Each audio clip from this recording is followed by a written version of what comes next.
Hello there, everybody, and welcome to the RNGL show. This is going to be a good show. In today's video, we're actually going to be talking about a very interesting topic, and we're going to be talking about how to get over a breakup or heartbreak. And the reason I came up with this video is because I've seen some people that are close to me, some friends of mine, that have gone through breakups recently in their life. So I decided to make this video. And actually, a good friend of mine, she asked me, RNGL, do you have a cure for a broken heart? And I was like, you know what, let me make a video about it. I do, well, not quite, but close enough. It's a conglomerate of things. It's a conglomerate of things that you need to do in order to be able to cope with the heartbreak better. And in today's video, we're actually going to be taking a look at 3 ideas that you need to change about the breakup in order to be able to cope with it better, or heartbreak in any sense of the word, whether that be losing someone you love to death, a betrayal in a friendship, a betrayal in a relationship. So, yeah, and we're gonna be talking about stoic philosophy, my favorite ancient philosophy when it comes to dealing with pain. The Stoics are experts when it comes to the rational mind and trying to control your reaction towards external things that cause us pain. So, in this video, we're gonna be taking a look at stoic wisdom and see how we can apply it with breakups and pain in our life. So let's get started, shall we? So the reason I'm making this video is because if you're human, which you probably are if you're watching this, we all will go through heartbreak or heartache sooner or later in our life, whether that be a breakup in relationships or friendships, betrayal, losing someone we love to death. Because sadly, as much as we as humans want to believe ourselves to be special, we're temporary. Everything you have in your life is temporary. Everything from your father, mother, uncle, aunt, brother, sister, girlfriend, boyfriend, house, wife, husband, friends, pets, job, everything you have in your life right now is temporary. Just by the mere fact that humans die. Everyone will die. Everyone that has lived before died. And everyone that will come in the future is gonna die. Everyone that is alive right now will die. So we are temporary. As much as we want to believe ourselves to be special, we're nothing but mortals, and we die just like animals. It's harsh, but it's true. So we cannot control the fact that we will go through breakups and heartbreak and pain in our life. There will always be external things that cause us pain and that will make us feel sad. We can't control that. But what we can control is how we will react towards those external situations that cause us pain. As Epictetus says, man is not troubled by events, but by the meaning he gives them. So mostly, the events are not the ones that cause us pain, but the meaning that we attach to them. And attachment is a whole different thing. And but yes, and actually I want to mention this book. It's called As a Man Thinketh by James Allen, and it's a tremendous read. I recommend everyone go get this book. It's 35 pages long. It's a short book, but it's 35 pages full of wisdom. I got it and I sat down and I devoured this book within an hour and a half.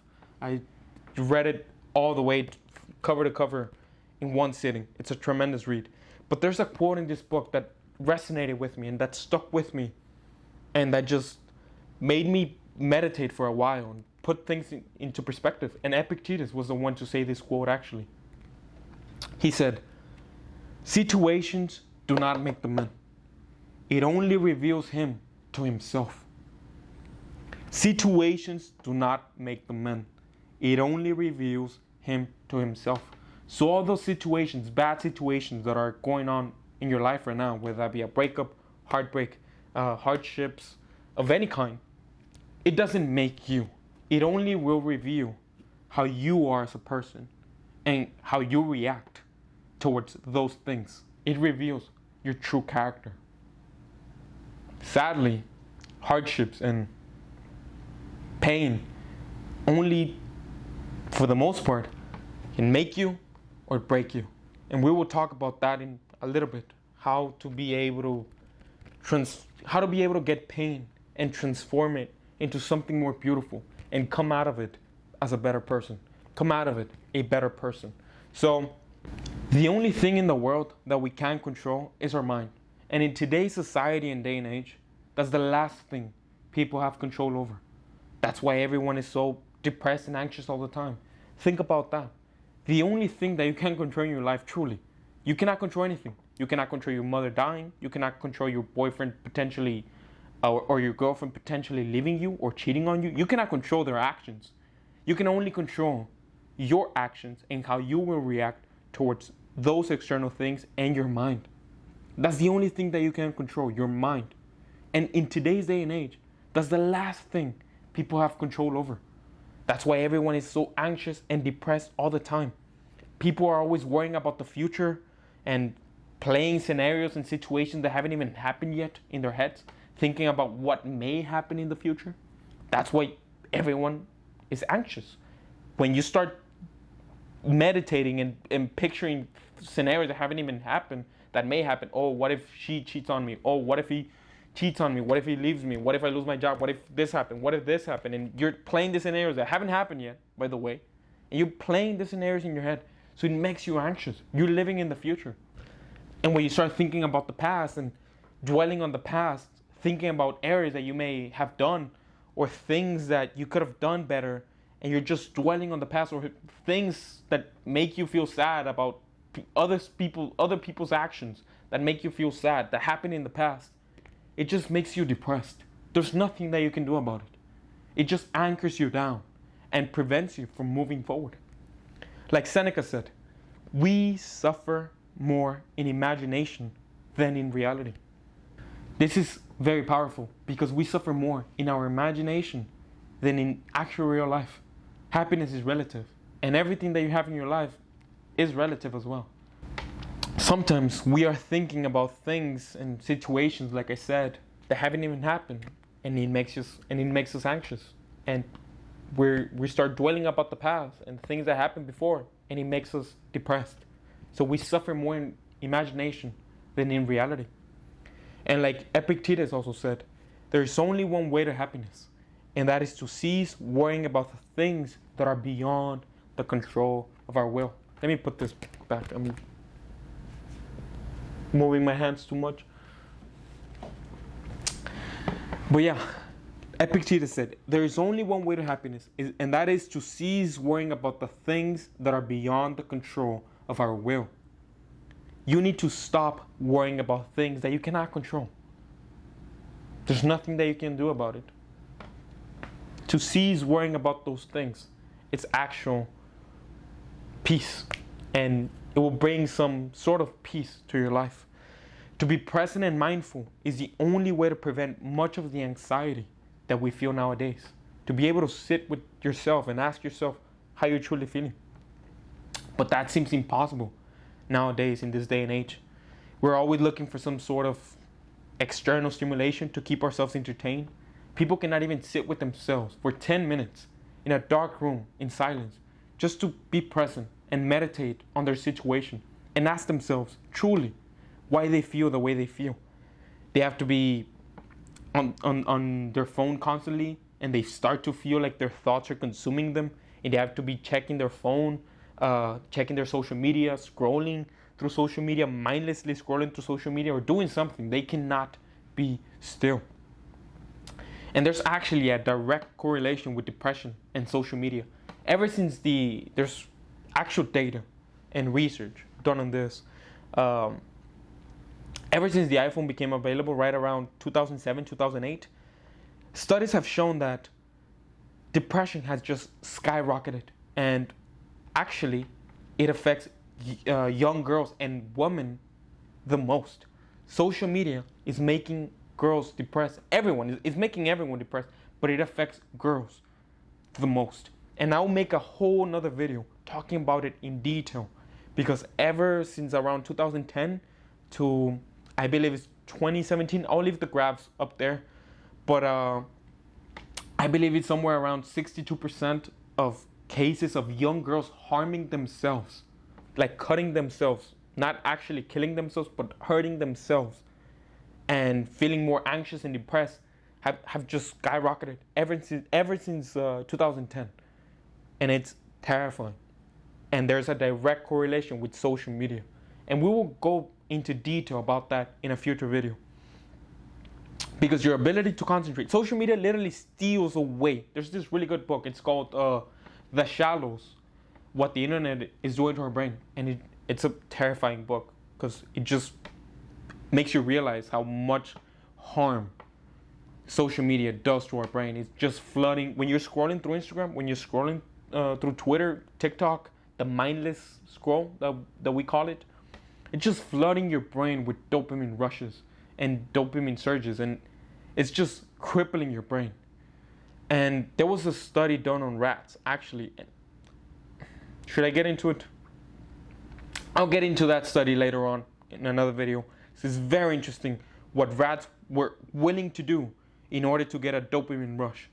It just cripples your brain, it destroys your ability to focus, and there's actually a direct correlation with happiness and your ability to focus. Your ability to concentrate is quite literally one of the factors which will determine how happy you will be.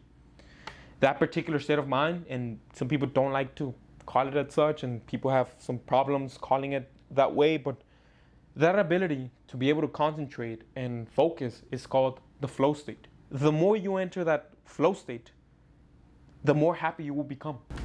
And the more you can access that flow state, the more overall happiness you will have in your life. And that's where the flow state is the state where you forget about everything. You forget about who you are. You forget about your ego. You don't care about anything. You just have a task at hand, and it's you, your computer, or whatever task you need to do. Artists enter into that state. Authors, athletes, like you may have felt that flow state at some point in your life when you're just in the zone and time passes by real quick and you forget about everything. You're just focused, and that ability literally will determine how happy you will become. And I'll make a separate video talking about that and how to enter those flow states. And I actually have experienced those states when I'm writing, like for a script for a video. You need to be able to focus and sit down and create and do research. And it's a very interesting thing that our mind does, and it's fascinating. And I'll make a whole separate video talking about that.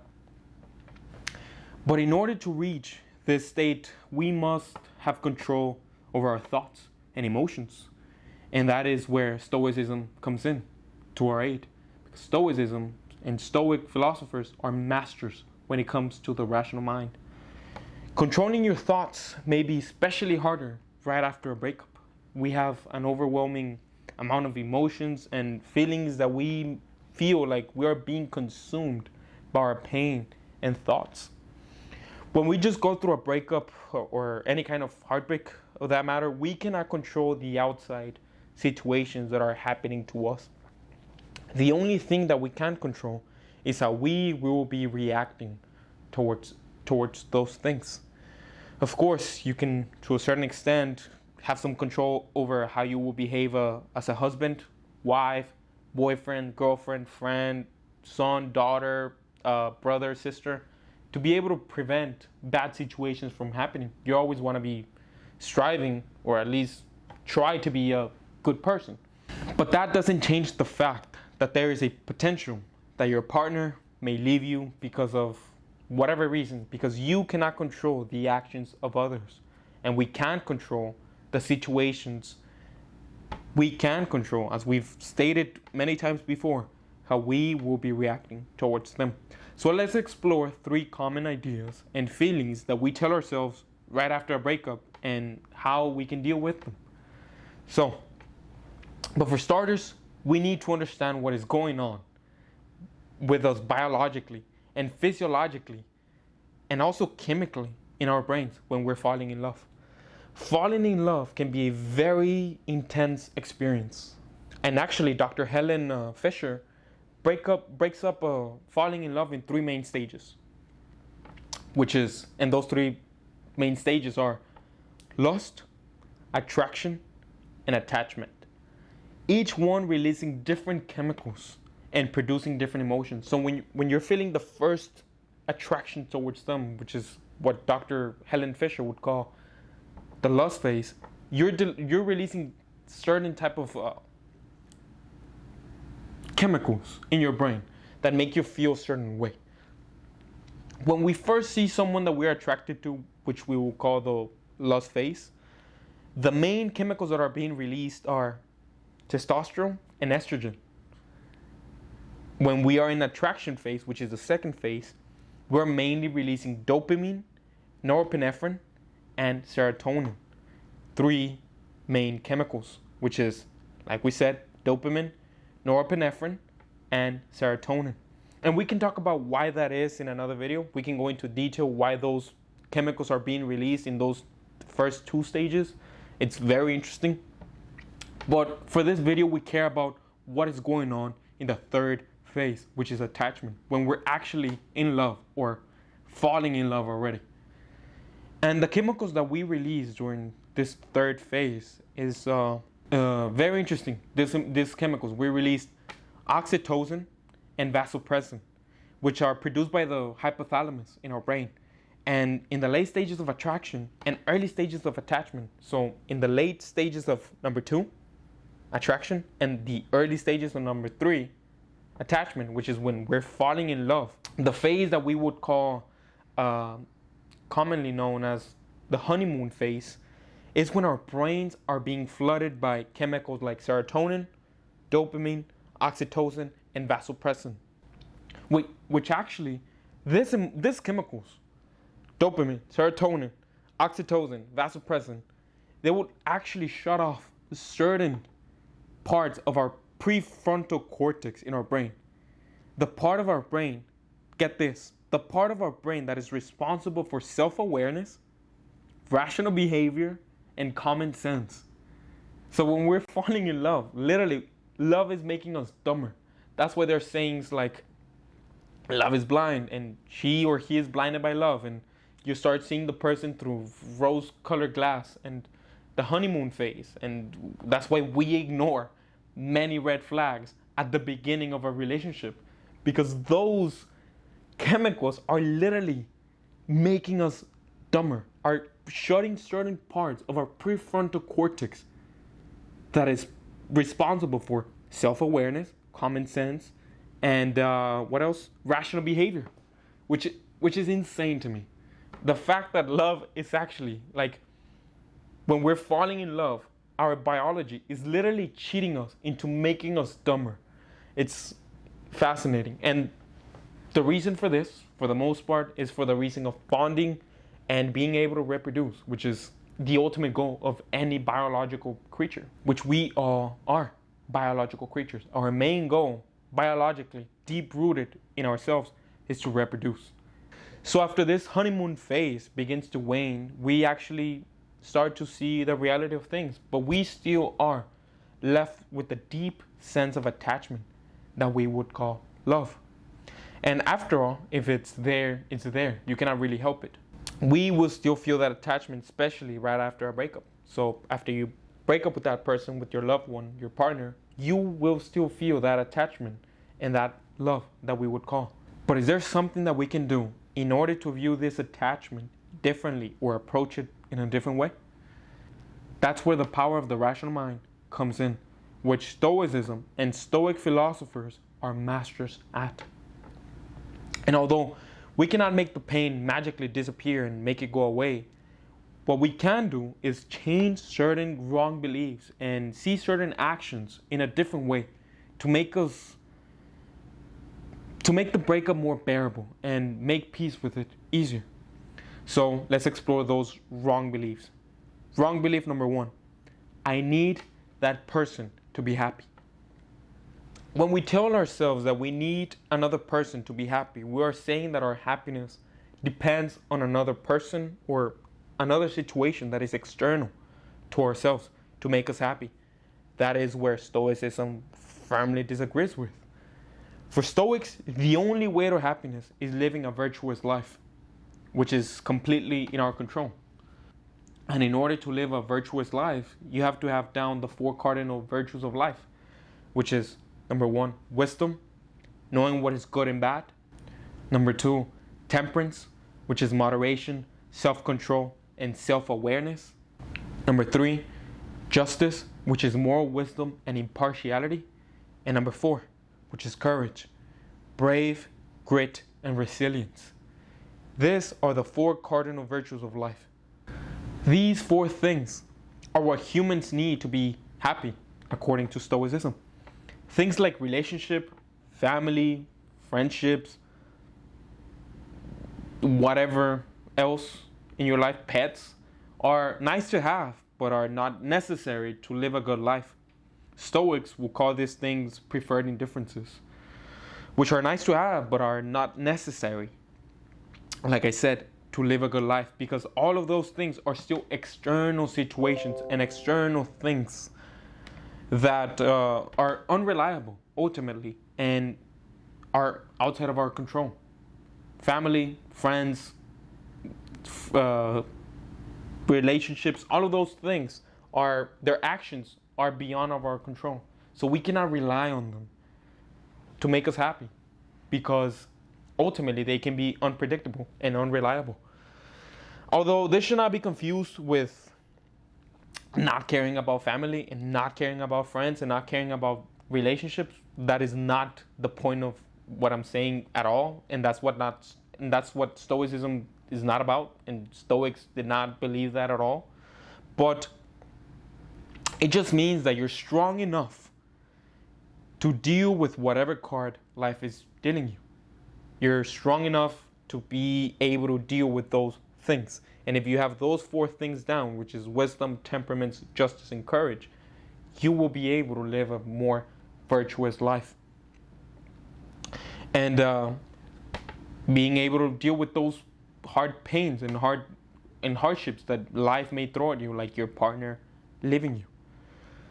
It's not that the Stoics didn't care about these preferred indifferences, but they were good either way, if that makes sense. They did care about family, and they did care about friendships, and they did care about relationships, but they were good either way, if that makes any sense. Because at the end of the day, what you can control is the way you will react towards those things. That's key. I keep saying it, but it's key. The only thing that you can control is your mind and the way you react towards things. That's where temperance and courage and even wisdom comes in, from the 4 cardinal virtues of life.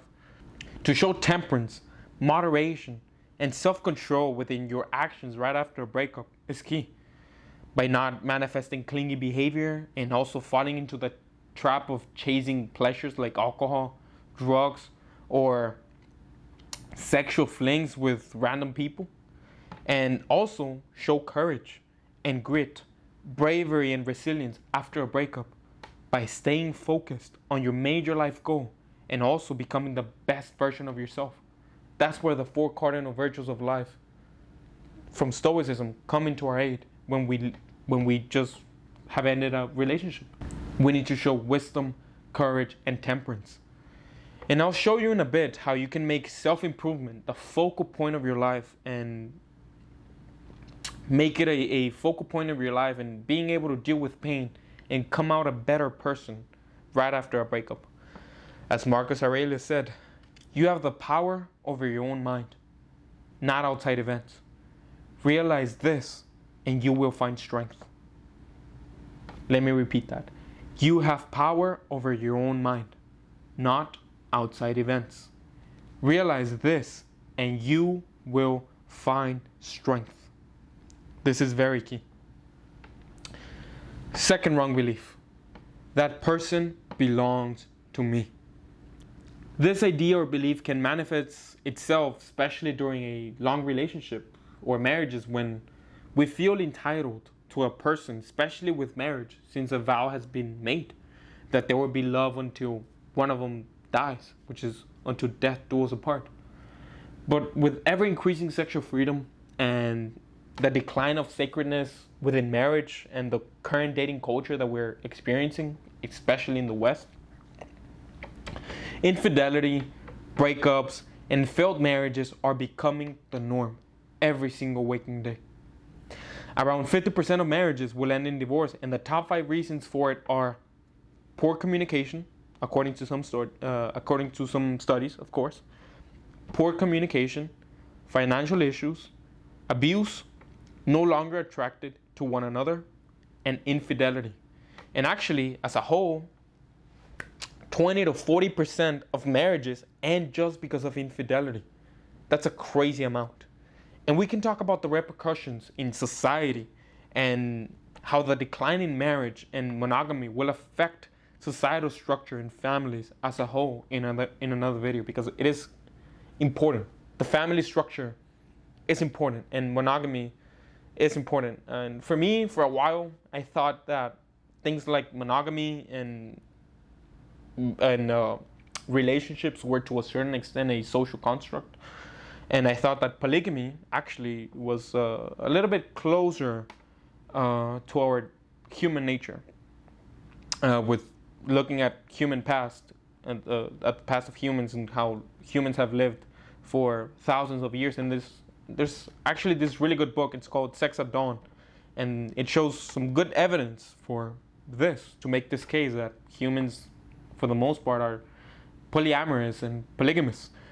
But from a personal view and a closer examination at the latest evidence from our society, I've come to the conclusion that actually monogamy is the best societal structure for a healthy society, where the next generation of kids will be taken care of and they can grow to be better educated, and they can just be, like I said, well taken care of. Because, well, caring for a human baby is a very difficult task. It requires a mom and a dad. And it shows, there's actually a lot of studies that show that the most crime comes from kids that are raised in a single parenthood or a single parent home, where there's only one parent and the mom or the dad is lacking. And I'll go into detail in another video because it is fascinating. All of that research and all of that, it's just fascinating.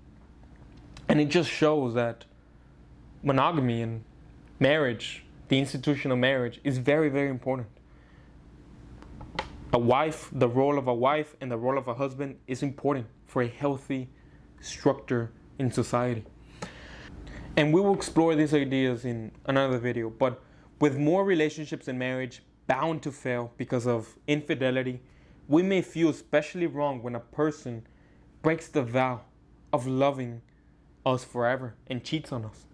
So we get this feeling of jealousy and possessiveness over that person. And I mean, in and of itself, the feeling of jealousy and possessiveness is not wrong. It's actually quite rational. It's just your body and mind telling you that you cherish someone or something. So you feel jealous and you feel possessive over that thing. But at the end of the day, like I mentioned, everything is temporary. So we don't own that thing or that someone. The only constant in life and in the universe is change. And change is bound to happen to you sooner or later. You will be separated from that thing or that person sooner or later. As Marcus Aurelius said, bear in mind that everything that exists is already frying at the edges and in transition, subject to fragmentation and to rot. Meaning that everything will come to an end. Everything is moving and everything will rot. As Aurelius said, everything will end at some point. Some words of the philosopher Seneca help us to see attachment in a different way and how we should position ourselves to losing the things that we love. And I quote, "Never say of anything, I've lost it, but I've returned it. Is your child dead? It is returned. Is your wife dead? She is returned. Is your state taken away? Well, isn't that likewise returned? But he who took it is a bad man. What difference is it to you who the giver assigns it to take it back? Well, he gives it to you to possess. Take care of it, but don't view it as your own, just as a traveler views a hotel." Simply put, you don't own anyone, and no one owns you. Everyone and everything in your life is temporary, and everything will in due time come to an end. So in the wise words of Seneca, view the things you have, possessions and people, in your life as a traveler views a hotel. You enter, stay, and enjoy. But in due time, it is time to move along. So for the meanwhile, apply what Epictetus says. He said, "He is a wise man who does not grieve the things which he has not, but rejoices for the things which he has. So therefore, enjoy your love, but once it's done, realize that it is not yours. It was just your turn." Third wrong belief: I will never get over that person. I will never get over that person. As excruciating the pain may feel right after a breakup, the cliche is real. Time heals all wounds. But you must take the opportunity to really sit with it. And fighting it won't help. And using alcohol or other drugs and doing other things that you should not be doing right after a breakup won't help in the long run and can actually make it worse. Isolation after a breakup is good in moderation. You want to find a balance between spending time with people and isolation, so you can really take time to sit with it. And you must learn to ride that detachment phase, which is the hardest part, and it may take you months or even years. But do not be scared of it. Embrace it and feel every single bit of it. Even though all you may see at the moment is darkness, realize that there is light at the end of the tunnel, and you'll be coming out a better person if you do things right. But as the initial shock of your grief is happening, we may want to apply what Seneca has to say, which he writes to his grieving mother after he was exiled to Corsica after being charged with adultery with the emperor's sister. He was exiled. And I quote, he was writing to his mother, which she was grieving his absence. And I quote, he says, "I knew that I must not oppose your grief during your first transports, lest my very attempts at consolation might irritate it and add fuel to it. For in diseases, there is nothing more hurtful than medicine applied too soon." Simply put, be human first. Let yourself feel the pain. Allow yourself to cry if you feel like crying.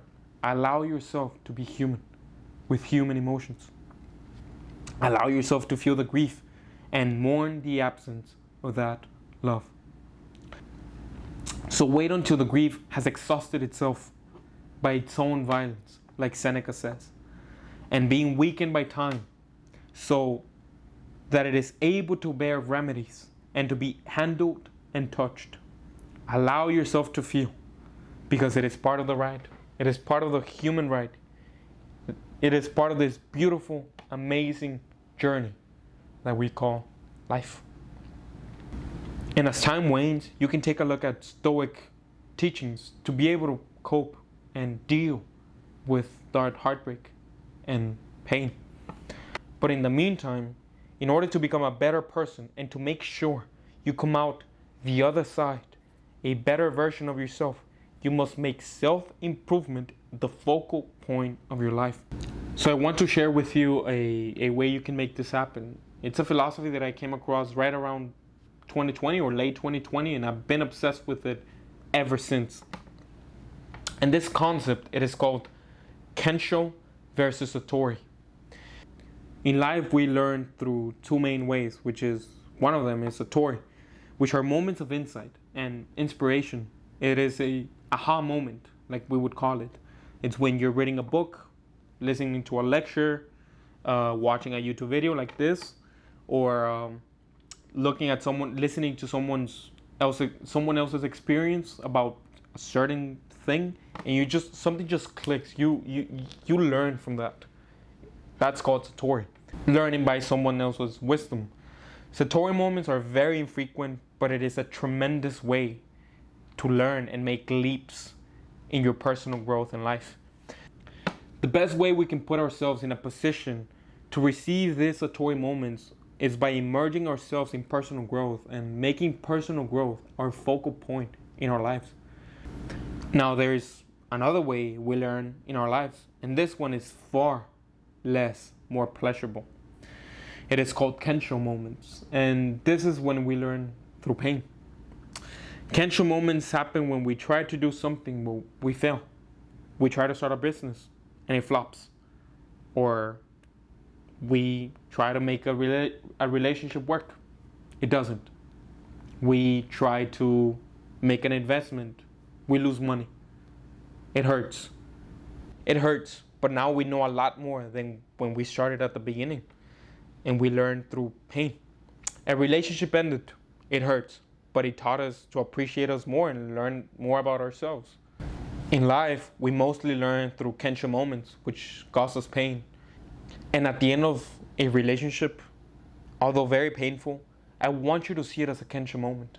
And most of it, take time to observe what you learn from that kensho moment, which is the end of our relationship. And the best way you can do this is to get obsessed with the term that I am about to mention. This term is called rose. And rose stands for, get obsessed with this. Take a picture of it, or screen record it, or take notes. Rose. Rose. This is a very powerful term. It stands for rate of self-evolution. Get obsessed with this term, rose. Rate of self-evolution. What is your rate of self-evolution? Make self-evolution your focal point of your life, especially right after a breakup. Ask yourself what, why, and how. These 3 questions. What, why, and how. What did I learn from the breakup? Why did the breakup happen? Why did I act that way, etc.? And how can I be better? What, why, how. What did I learn from the breakup? Why did the breakup happen? Could I have done something better? How can I be better after that? Always ask yourself those 3 questions when it comes to anything. Business. What could I have done better in business? Why did my business flop? How can I do better? 3 questions. 3 key questions. And get obsessed with rose. Rate of self-evolution. You made an investment. It failed. It hurts. Okay, what did you learn? Why did you learn that? And how can I be better? Key questions. Make rose the focal point of your life. And realize that you're learning from the kensho moment. It is part of life. The moments that you learn through pain. And ask yourself what, why, and how. Very key. And I assure you, you'll be better off than when you started. We can explore this idea in another video and go into detail with it because it is fascinating and it is very helpful. And I gotta give credit where credit is due. I got this idea from Mind Valley. His name is escaping me right now, but I'll make sure I leave a picture of him in the video. Tremendous concept. It was a 1-hour lecture. And I was fascinated after I finished that lecture. So I'm just giving you the gist of it so you can start to make progress. But this is very important and very key. And with that note, we're done with today's video.